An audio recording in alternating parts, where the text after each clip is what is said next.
మహాభారతంలో పాండవులకు క్షత్రియ విద్య నేర్పే సమయం వచ్చిందని భీష్ముడు ద్రోణాచార్యుని పిలిపించాడు. ద్రోణాచార్యుడు కేవలం ఒక సాధారణ గురువే కాదు, ఆయన ధనుర్విద్యలో అత్యంత నిపుణుడు. ఆయన శిష్యులందరికీ సమానంగా బోధన అందించినప్పటికీ అర్జునుడు అఖండమైన శ్రద్ధ, కృషి, పట్టుదల ద్రోణాచార్యుడు మనసు గెలిచాయి. ద్రోణాచార్యుడు అర్జున్ని తన అత్యంత ప్రియ శిష్యునిగా భావించేవాడు. ప్రపంచంలో అర్జున్ని కన్నా గొప్ప విలువిద్య నిపుణుడు ఎవరు ఉండకూడదనే సంకల్పంతో ద్రోణుడు ప్రత్యేకంగా అర్జున్ని తీర్చిదిద్దాడు.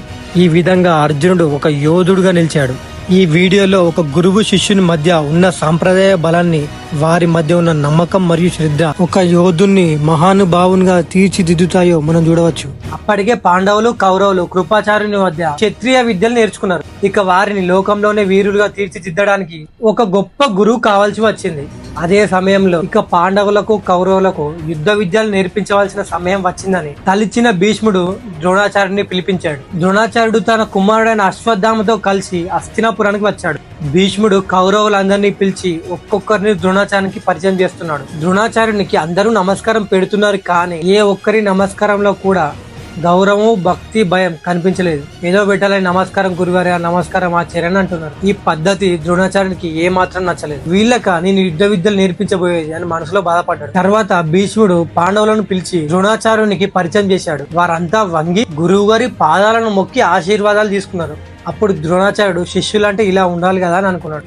మరుసటి రోజు ఉదయం కౌరవులను, పాండవులను రమ్మని ద్రోణాచార్యుడు పిలుపుని పంపాడు. వాళ్ళు వచ్చిన తర్వాత మీరంతా ఈ చెట్టు చుట్టూ నిలబడండి అని అన్నాడు. అందరూ ఆయన చెప్పినట్టుగానే చెట్టు చుట్టూ సర్కిల్ గా నిలబడ్డారు. అశ్వత్థామ అందరికి విల్లులు ఇవ్వు అని అనగానే అశ్వత్థామ మొత్తం 105 మందికి విల్లులు, బాణాలు ఇచ్చాడు. అందరూ మీ బాణాన్ని తీసి ఎక్కుపెట్టి ఆ చెట్టు పైన ఉన్న పక్షి బొమ్మ కనుక గురిపెట్టండి అని అన్నాడు. అందరూ ఆ పక్షి బొమ్మ వైపు గురిపెట్టారు. బాణం వదలమంటారా ఆచార్యాన్ని దుర్యోధనుడు అన్నాడు. నేను చెప్పేంత వరకు ఆ పక్షి గురిపెట్టే ఉన్నాడు అని ద్రోణాచార్యుడు చెప్పి అక్కడి నుంచి వెళ్ళిపోయాడు. కొంత సమయం తర్వాత ద్రోణాచార్యుడు తిరిగి వచ్చాడు. వచ్చి చూసేసరికి కొంతమంది కౌరవులు బాణాలు పక్కకు పట్టేసి కబుర్లు చెప్పుకుంటూ నవ్వుకుంటూ కూర్చున్నారు. దుర్యోధనుడు హాయిగా విశ్రాంతిగా కూర్చొని ఉన్నాడు. నేనేం చెప్పాను, మీరేం చేస్తున్నారని ద్రోణాచార్యుడు గట్టిగా అన్నాడు.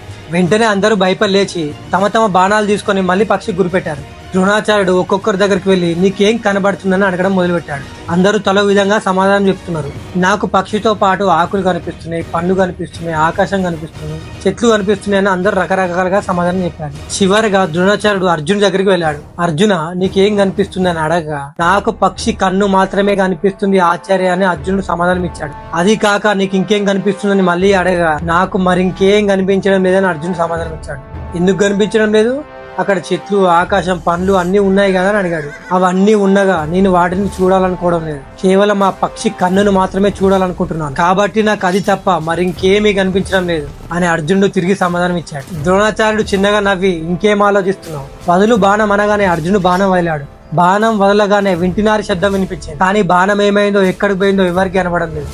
చెట్టు పైన ఉన్న పక్షి బొమ్మ అలానే ఉంది, కానీ దానికి తల లేదు. ఒక్క క్షణం తర్వాత ఆ తలలేని మొండి పక్షి బొమ్మ చెట్టు పై నుండి కింద పడింది. ఇది ఒక వీలుకాడికి ఉండవలసిన లక్షణం అంటూ ద్రోణాచార్యుడు అర్జును తన చేతులతో పైకి లేపి అర్జున నేను నీకు మాటిస్తున్నాను, ఈ ప్రపంచంలో అందరికంటే మేటి వీలుకాడిగా చరిత్ర కలకాలం గుర్తు పెట్టుకునే విధంగా నేను నిన్ను తీర్చిదిద్దుతాను. ప్రియమైన శిష్యుని కనుక నీకోసం నా విద్యనంతా ధారపోస్తాను. ఇదే నేను నీకు చేసే వాగ్దానం అని చెప్పాడు. అది చూసిన దుర్యోధనునికి కడుపు రగిలిపోయింది. ఈయన కూడా పాండవుల పక్షపాతి అని బాధపడ్డాడు. మరుసటి రోజు ద్రోణాచార్యుడు ధర్మరాజుని, దుర్యోధను పిలిచి ఇద్దరికి ఒకే పరీక్ష పెట్టాడు. మీ ఇద్దరిలో మంచివాడు ఎవరని రాసుకుని రమ్మన్నాడు. కొంత సమయం తర్వాత దానికి దుర్యోధనుడు నేనే మంచివాడిని రాసుకుని వచ్చాడు. ధర్మరాజు మాత్రం నాకన్నా దుర్యోధనుడు మంచివాడని రాసుకుని వచ్చాడు. ఎందుకు నీకన్నా దుర్యోధనుడు మంచివాడని అంటున్నావు అని అడిగాడు. నేను ఎప్పుడు ధర్మం ధర్మం అంటూ ధర్మంగానే బతకాలంటూ నా తమ్ములను ధర్మ మార్గంలో నడవాలని ఎప్పుడు కట్టడి చేస్తూ ఇబ్బంది పెడుతూ ఉంటాను. కానీ దుర్యోధనుడు మాత్రం మంచి అయినా చెడైనా తన తమ్ముళ్ళు ఎప్పుడు సంతోషంగా ఉండాలని కోరుకుంటాడు. అందుకే దుర్యోధనుడు మంచివాడని రాశానని అన్నాడు. అదే ప్రశ్నకు దుర్యోధనుడు ధర్మరాజు చెప్పినట్లే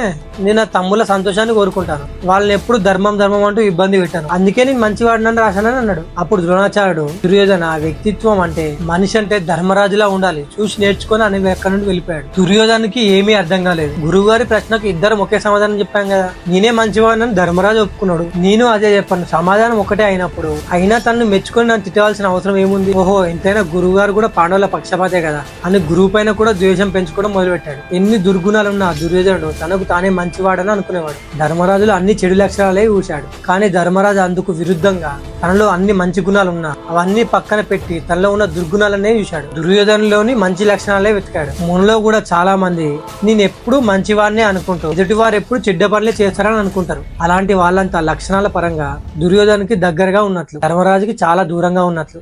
మనకు మనమే మంచి వాళ్ళు అనుకోవడం అతిపెద్ద మూర్ఖత్వం. మనం నిజంగా మంచి వాళ్ళం అయితే అది ఎదుటి వాళ్ళ నుండి ఒక ప్రశంసగా రావాలి. కానీ మనకు మనమే దాన్ని అనుకుంటే దానికి విలువ ఉండదు. ఒక రోజు ద్రోణాచార్యుడు అందరినీ పిలిచి మీలో ఎవరెవరు ఏ విద్యలో ప్రావీణ్యాన్ని సంపాదించాలని నిర్ణయిస్తాను.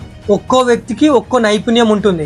మీలో ఉన్న నైపుణ్యాన్ని తెలుసుకొని పైకి తీస్తాను అని భీముని పిలిచి కత్తి, గొడ్డలి, ఈటే, బాణం, గద వీటిలో నీకు ఏ ఆయుధం కావాలని అడిగాడు. ఆచార్య, నా చేతికి కట్టి పట్టుకున్న ఒక చీపురు పుల్ల పట్టుకున్నట్లే ఉంటుంది. నాకు గద ఇవ్వండి, కొండనైనా పిండి చేస్తానని భీముడు అన్నాడు. అది చూసిన దుర్యోధనుడు పాండవుల్లో బలవంతుడు భీముడే, వానికి పోటీగా నేనే ఉండాలి కాబట్టి నాకు గదే కావాలనుకొని అతను గదనే తీసుకున్నాడు. ధర్మరాజు ఈటలు వేయడం, రథసారథ్యంలో నకల సహదేవులు కత్తి యుద్ధం, గుర్రపు స్వారీలలో ప్రావీణ్యం సంపాదించాలనుకున్నారు. చివరగా ద్రోణాచార్యుడు అర్జున్ని పిలిచి యుద్ధ రంగంలో అందరికన్నా శక్తివంతుడు ఒక వీలుకాడే.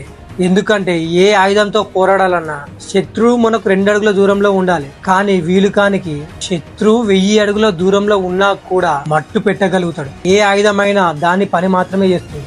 కానీ బాణం మాత్రం ఆయుధంతో పాటు మంత్రశక్తిని కలుపుకొని కూడా అస్త్రం అవుతుంది. ఒక్క బాణం 1000 బాణాలుగా మారి రణరంగంలో అందరినీ సంహరిస్తుంది. అస్త్ర విద్య, శస్త్ర విద్య ఇక్కడ నీకు మాత్రమే అబ్బుతాయి. ఇక్కడున్న 105 మందిలో ఆ వీలుకాడికి అర్హుడు నీవు ఒక్కడివే. దానికి కావాల్సిన సహనం, ఓర్పు, పట్టుదల, ఏకాగ్రత, ఇవన్నీ నీలో మాత్రమే చూశాను. వీరందరిలో గొప్ప వీరుడివి నీవు ఒక్కడివే అవుతావు. అలా అనేసరికి దుర్యోధనుడికి భయం మొదలైంది. పాండవులో ధర్మరాజుని, భీముని, నకుల సహోదరుని మేము 100 మంది ఆపగలుగుతాం. కానీ అర్జున్ ఆపే మొగోడు మాలో ఎవరు లేరు, మరేం చెయ్యాలి అని మనసులో మదన పడుతున్నాడు. ఇలా దుర్యోధనుడు అర్జునుని ఓడించే మిత్రుడు తన పక్కన లేడని బాధపడుతున్న సమయంలో అదృష్టం ఒక వీరుని రూపంలో వచ్చింది. ఆ వీరుడు ఎవరో కాదు, కర్ణుడు.